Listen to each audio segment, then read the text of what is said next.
Everyone, मैं doctor Mukteshwar अपने इस यूट्यूब चैनल पर आपका स्वागत करता हूं।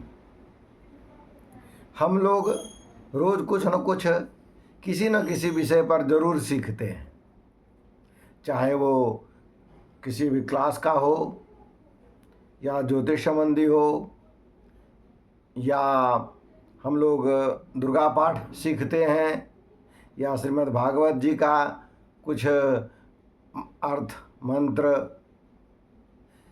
या जो भी हो, कुछ न कुछ सीखने का काम हम लोग इस चैनल से करते हैं।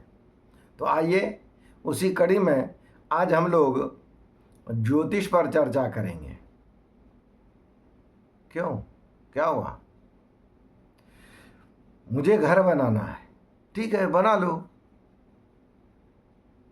घर बनाना है, लेकिन मैं ज़मीन किस मोहल्ले में लूँ, किस शहर में लूँ, समझ में नहीं आता। शहर मैं डिसाइड नहीं कर पाता, या शहर यदि डिसाइड कर लिया तो वो मोहल्ला नहीं डिसाइड कर पाता किस क्षेत्र में लूँ और कौन सा ज़मीन मेरे लिए बढ़िया रहेगा, मैं वहाँ रह पाऊँगा या नहीं रह पाऊँगा। ये सब दिमाग में आते रहता है। तो आइए इसी समस्या को समाधान करने के लिए मैं आज आपके पास लेके आया हूँ ज्योतिष का वो गूढ़ बात, जो कि सामान्य अवस्था में आप स्वयं अपना विचार करके, सामान्य रूप से, बृहद रूप से नहीं, सामान्य रूप से आप विचार करके आप अपना ज़मीन उस मोहल्ले में या उस शहर में ले सकते हैं। सही बात है। हाँ, क्या है वो कुछ टिप्स हैं, वो ये हैं कि मान लीजिए नियम है कि आप जहाँ पर घर ले रहे हैं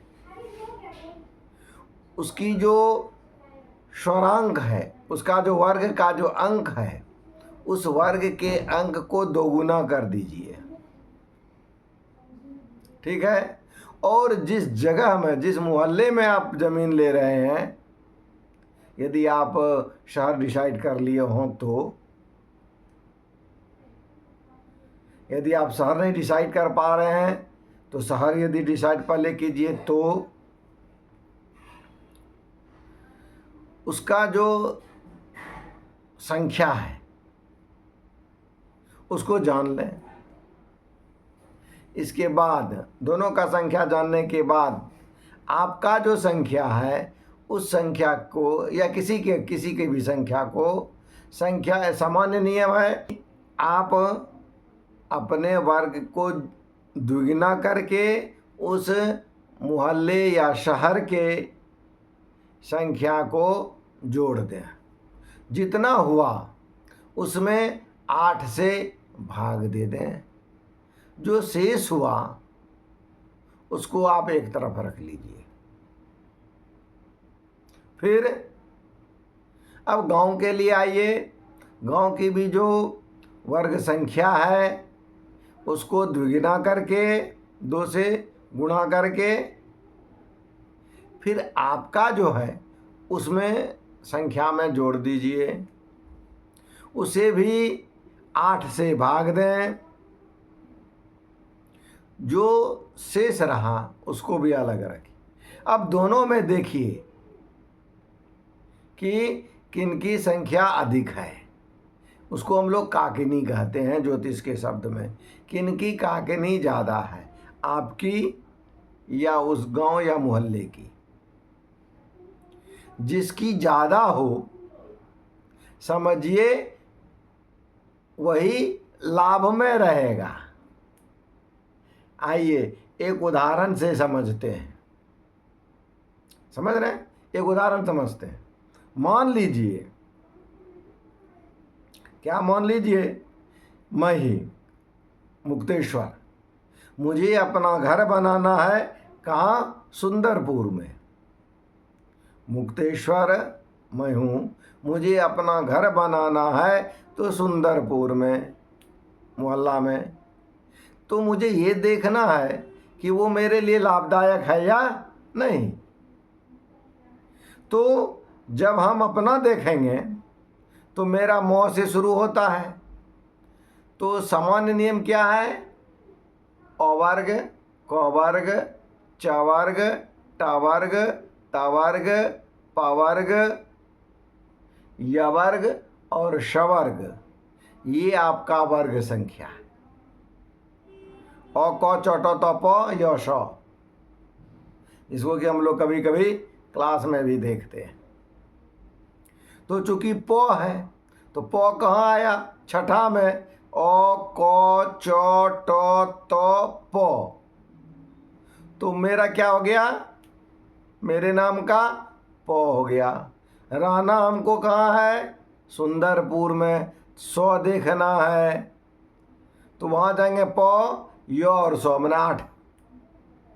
तो मेरा जो प है मैंने 6, उसको हम दोगुना करेंगे। कितना हुआ? 6 गुना 2 12। ठीक है, 6 गुना 2 6 इंटू 2 12। ठीक है, इसमें 8 से क्या करेंगे? डिवाइड करेंगे, भाग देंगे 8 से। ओ सॉरी, पहले 8 जोड़ेंगे तो किसको? शवर्ग को 8 जोड़े, क्या हुआ? 6 इंटू 2 प्लस 8, कितना हो गया? 7 12 8 20, 20 हुआ 20। ये मेरा काकनी है। अब मुझे सुंदरपुर में रहना है। सुंदरपुर का है 8, 2 से गुना करें, 8 इंटू 2 16। और मेरा नाम मुक्तेश्वर था तो मेरा मुंह था किसमें था? 6 में। तो कितना हो जाएगा?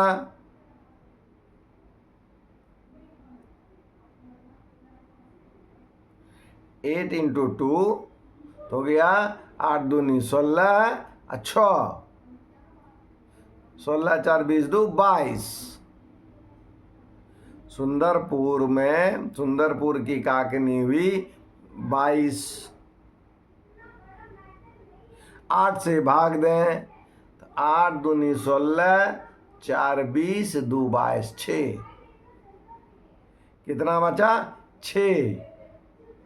और वहाँ 20 में 8 से भाग दिए थे तो कितना हुआ था मेरा? 8 दूनी 16, 4 शेष बचा था। मेरे में 4 शेष बचा, लेकिन मुझे सुंदरपुर में रहना है तो वहाँ कितना बच गया? 6। 22 हो गया था ना, 6 बचा। अब देखिए किसका काकनी ज़्यादा है, मेरा मुक्तेश्वर का या मुझे रहना है सुंदरपुर में उसका? ऑलरेडी सुंदरपुर का, क्योंकि उसका शेष 6 बच रहा है, 6 बच रहा है। 6 जैसे ही बचा, इसका अर्थ है कि यदि मैं सुंदरपुर में जाके रहूं, मैं मुक्तेश्वर यदि सुंदरपुर में जाके रहेगा तो सुंदरपुर के दूसरे सब आदमी खूब मजा लेंगे, लेकिन मुक्तेश्वर को वहाँ कोई फायदा मिलने वाला नहीं है, उससे दूसरा लाभ लेगा। ठीक है, तो नियम क्या रहा? फिर से हम लोग शॉर्ट में नियम देख रहे हैं कि जिनकी काकनी निकालनी हो, जो कि गांव की या आद व्यक्ति की, उस संख्या में 2 से गुना करके उसमें दूसरे की संख्या को जोड़ देनी है।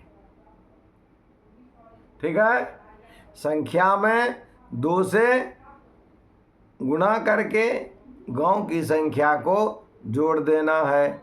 जो शेष बचा उसमें 8 से भाग दे दीजिए। जिसका ज़्यादा हुआ वो लाभदायक, जिसका शेष कम बचा उसको वहाँ नहीं रहना चाहिए। तो इस तरह से आज हम लोग इस बात को सीखे कि क्या मुझे सुंदरपुर में, मैं जो मुक्तेश्वर हूँ, मुझे सुंदरपुर में रहना चाहिए। तो मेरा ज्योतिष ये सलाह नहीं देता है कि मुक्तेश्वर जी आप सुंदरपुर में रहिए। यदि रहिएगा तो आपको वहाँ फ़ायदा होने वाला नहीं है। अब आप सभी विद्वान हैं, बुद्धिमान हैं, आप भी अपना देख लीजिए कि आप जहाँ रह रहे हैं आपसे लोग फायदा ले रहा है या लोग से आप फायदा ले, आपको फायदा हो रहा है या नहीं। और यदि आप नए घर बनाने वाले हैं, नए मोहल्ले में ज़मीन लेकर के नए शहर में आपको बसना है कि शहर में आप अपना घर बनाएंगे, वो भी देख लीजिए। बस आज इतना ही शेष। अगले वीडियो में प्रेम से बोलिए राधे राधे।